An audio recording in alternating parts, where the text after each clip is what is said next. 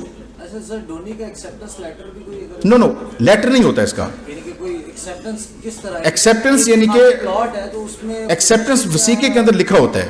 آپ جب gift dead کوئی بھی تیار کرتے ہیں، اس کے لکھا ہوتا ہے کہ فلاں مسمی فلاں نے یہ پراپرٹی دی، اور یہ بلا بدل ہوئی ہے، اور محبوب علیہ نے اس کو قبول کیا.